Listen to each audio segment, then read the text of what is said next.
നമ്മൾ ഡിവിഷൻ തന്നെയാണ് പഠിക്കാൻ പോകുന്നത്. അതായത് ഇതുവരെ നമ്മൾ പഠിച്ചിട്ടില്ലേ ഡെസിമൽ നമ്പേഴ്സിൻ്റെ ഒരു തരത്തിലുള്ള ഡിവിഷൻ ഹരണം നമ്മൾ പഠിച്ച്.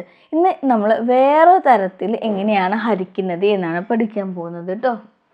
അപ്പോൾ എങ്ങനെയാണെന്ന് നോക്കാം. അതിനു മുന്നേ നമ്മൾ ഡിവിഷൻ പറയുന്നതിന് മുന്നേ ഞാൻ നിങ്ങളോടൊരു ക്വസ്റ്റ്യൻ ചോദിക്കട്ടെ, ഒരു കാര്യം ചോദിക്കട്ടെ. നമ്മുടെ കയ്യിലുണ്ടല്ലോ 8.4 മീറ്റർ നീളമുള്ള ഒരു കയറുണ്ട് വിചാരിക്കും. ഇതാണ് ഇപ്പോൾ ഒരു കയറ്. ഓക്കെ, ഈ കയറിൻ്റെ നീളം 8.4 മീറ്ററാണ്. ഈ കയറിൽ നിന്ന് നമ്മൾ 0.4 മീറ്ററുള്ള ഒരു പീസ് എടുത്ത് 0.4 മീറ്ററുള്ള വേറൊരു പീസ് കൊടുത്ത് 0.4 മീറ്ററുള്ള വേറൊരു പീസ് കൊടുത്ത് അങ്ങനെ നമ്മൾ 0.4 മീറ്ററുള്ള എത്ര പീസ് നമുക്ക് 8.4 മീറ്ററുള്ള ഒരു കയറിൽ നിന്നിട്ട് എടുക്കാൻ പറ്റൂ? നിങ്ങൾക്കറിയോ? അത് കണ്ടുപിടിക്കാൻ നമ്മൾ സാധാരണ എന്താ ചെയ്യുക? നമ്മൾ സാധാരണ ചെയ്യൽ 8.4നെ നമ്മൾ 0.4നെ കൊണ്ട് ഹരിക്കും. പക്ഷേ ഇവിടെ ഒരു പ്രശ്നമുണ്ട്. എന്താ പ്രശ്നം? ഇവിടെ 8.4നും പോയിൻ്റ് ഉണ്ട്, 0.4നും പോയിൻ്റ് ഉണ്ട്. അപ്പോൾ ഇങ്ങനെയുള്ള ഡിവിഷൻസ് നമ്മൾ പഠിച്ചിട്ടില്ല അല്ലേ? അപ്പോൾ നമ്മൾ എന്താ ഇത് ഹരിക്കാൻ ചെയ്യാം? ശരിക്കും ഇത് ചെയ്യുമ്പോൾ നമുക്കറിയാം 8.4 മീറ്റർ എന്ന് പറയുന്നതുണ്ടല്ലോ. 8.4 മീറ്റർ എന്ന് പറഞ്ഞാൽ 840 സെൻറ്റിമീറ്ററാണ്. അതേപോലെ 0.4 മീറ്റർ എന്ന് പറഞ്ഞാൽ 40 സെൻറ്റിമീറ്ററാണ്. അത് നമുക്കറിയാലോ. അപ്പോൾ നമ്മൾ എന്ത് ചെയ്യും? 840നെ 40 കൊണ്ട് ഹരിക്കും. അപ്പോൾ നമുക്കൊരു ആൻസർ കിട്ടുമല്ലോ. അതായത് ഈ 8.4 മീറ്റർ എന്ന് പറഞ്ഞാൽ 840 സെൻറ്റിമീറ്ററാണ്, 0.4 മീറ്റർ എന്ന് പറഞ്ഞാൽ 40 സെൻറ്റിമീറ്ററാണ്. അപ്പോൾ ഈ ഒരു 8.4 മീറ്ററിന് എത്ര എണ്ണം ഈ ഒരു അളവിൽ ഉണ്ടാക്കാൻ പറ്റുമെന്ന് ചോദിച്ചാൽ ഈ ഒരു അളവിൽ നിന്ന് എത്ര എണ്ണം 40 സെൻറ്റിമീറ്ററിൽ ഉണ്ടാക്കാൻ പറ്റും എന്നത് തന്നെയല്ലേ ക്വസ്റ്റ്യൻ. അതായത് നമ്മൾ 840 ഹരിക്കണം 40 ചെയ്താലും നമുക്ക് ആൻസർ എന്താ കിട്ടാം? അപ്പം നമുക്ക് ആൻസർ ഹരിക്കുമ്പോൾ നമുക്ക് 21 എന്ന് കിട്ടാം. ഇത് തന്നെയാണ് 8.4നെ നമ്മൾ 0.4നെ കൊണ്ട് ഹരിക്കുമ്പോഴും കിട്ടുക 21 എന്നാണ് കിട്ടുക. എന്താണ് ഇതിൻ്റെ അർത്ഥം? ഇതിൻ്റെ അർത്ഥം എന്താണെന്ന് വെച്ചാൽ 0.4നെ 21 വട്ടം കൂട്ടിയാൽ നമുക്ക് 8.4 കിട്ടും. അതായത് നമ്മുടെ കയറ് ഇതാണ്. ഇതിന് നമ്മൾ 21 കഷ്ണങ്ങളാക്കാൻ പറ്റുന്നല്ലേ പഠിച്ചത്? എത്ര കഷ്ണങ്ങൾ? ഞാനിപ്പോൾ ഇവിടെ 21 പക്ഷെ 21 ഉണ്ട് നിങ്ങൾ വിചാരിക്കും. ഇത് 21 പീസ് ഉണ്ട്. ഇങ്ങനെ 21 പീസ് നമുക്ക് ആക്കാൻ പറ്റും. ഒരു കഷ്ണത്തിൻ്റെ ലെങ്ത് എന്ന് പറയുന്നത് 0.4 ആണ്. അപ്പോൾ ഓരോ കഷ്ണവും 0.4 ആയിരിക്കും. അപ്പോൾ 0.4നെ 21 കൊണ്ട് ഗുണിച്ചാൽ നമുക്ക് 8.4 എന്ന് കിട്ടണം. അതായത് 0.4നെ 21 കൊണ്ട് ഗുണിച്ചാൽ നമുക്ക് മൾട്ടിപ്ലൈ ചെയ്താൽ 8.4 കിട്ടും. ദാറ്റ് മീൻസ് ഈ 8.4 എന്നാൽ 0.4ൻ്റെ 21 മടങ്ങാണ്. 21 കൊണ്ട് മൾട്ടിപ്ലൈ ചെയ്യുമ്പോഴാണ് കിട്ടുന്നത് അല്ലേ? ഇത് തന്നെ നമുക്ക് വേറെ രൂപത്തിൽ ഞാൻ നിങ്ങൾക്ക് കാണിച്ചു തരാം. നമുക്ക് ഭിന്നസംഖ്യയായിട്ട് ഇതിനെ കാണിക്കുകയാണെങ്കിൽ നമുക്ക് 8.4നെ നമുക്ക് എങ്ങനെ എഴുതാം? 84/10 എന്ന് എഴുതാം. അതേപോലെ നമ്മുടെ 0.4നെ നമുക്ക് എങ്ങനെ എഴുതാം? 4/10 എന്ന് എഴുതാലോ. പറ്റൂലേ? 8.4ന് നമുക്ക് 84/10 എന്നും 0.4നെ 4/10 എന്നും എഴുതാൻ പറ്റും. ഇനി നമുക്ക് ഇതിനെ ഈ 8.4 ഹരിക്കണം 0.4 എന്ന് പറയുന്നതിന് പകരം 84/10 ഹരിക്കണം 4/10 എന്ന് പറയാം. ആണല്ലോ. അപ്പോൾ നമുക്കറിയാം ഇത് ഹരിക്കുന്നതിന് പകരം നമ്മളെങ്ങനെ ഹരിക്കുക? ഇത് ഹരിക്കുക എന്ന് പറഞ്ഞാൽ നമ്മൾ 84/10നെ നമ്മൾ ഇതിൻ്റെ റെസിപ്രോക്കലിനോട് ഗുണിക്കുകയാണ് ചെയ്യുക. എന്ത്? അതായത് നമ്മൾ റെസിപ്രോക്കൽ എന്ന് പറഞ്ഞാൽ ഈ 10 മുകളിലും 4 താഴെയും ആക്കാം. എന്നിട്ട് നമ്മൾ അതിനെ ഗുണിക്കുക. അതായത് ഗുണിക്കണം 4/10. ഇങ്ങനെ ചെയ്താലും 4/10 അല്ല 10/4 കേട്ടോ, മാറിയതാണ് കേട്ടോ. ഇങ്ങനെ 10/4 കൊണ്ട് ഗുണിച്ചാൽ മതി.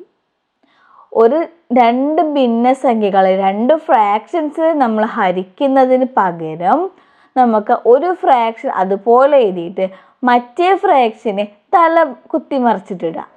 ഓക്കെ, നമ്മൾ ഡിനോമിനേറ്ററും ന്യൂമറേറ്റർ ആക്കിയിട്ടും ന്യൂമറേറ്ററും ഡിനോമിനേറ്റർ ആക്കിയിട്ടും, അതായത് ഛേദത്തിനെ അംശമാക്കിയിട്ടും അംശത്തിൻ്റെ ഛേദമാക്കിയിട്ടും എഴുതിയിട്ട് ഗുണിക്കാം.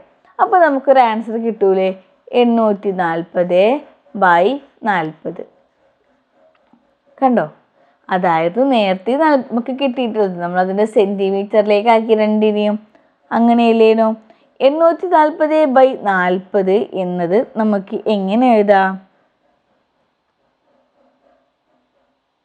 ഇതിനെ നമ്മൾ ഹരിക്കുമ്പോൾ നമുക്ക് 21 എന്ന് കിട്ടും ഇല്ലേ? എങ്ങനെ എഴുതി? ഇപ്പോൾ ഇതിന് 21 എന്ന് എഴുതിയില്ലേ? ഇനി നമുക്ക് ഇതാണല്ലേ ഇപ്പം നമുക്ക് കിട്ടിയിട്ടുള്ള 21 എന്നില്ലേ? ഇതൊക്കെ നമുക്ക് ഈ 8.4നെ 0.4നെ കൊണ്ട് ഹരിക്കാനുള്ള രൂപങ്ങളാണ്. നമുക്ക് ഇങ്ങനെ ഭിന്നസംഖ്യയാക്കിയിട്ട് ഫ്രാക്ഷൻസ് ആക്കിയിട്ട് വേണമെങ്കിൽ ഹരിക്കാം, അല്ലെങ്കിൽ നേരത്തെ ചെയ്തതുപോലെ നമുക്ക് ഇതിനെ സെൻറ്റിമീറ്ററിലേക്ക് മാറ്റിയിട്ട് ഹരിക്കാം. അങ്ങനെയൊക്കെ നമുക്ക് ചെയ്യാൻ പറ്റും. അതാണ് ഈ പറഞ്ഞിട്ടുള്ളത് കേട്ടോ. നിങ്ങൾക്ക് വേറെ ഒരു എക്സാമ്പിളും കൂടെ കാണിച്ചിട്ട് തരാം.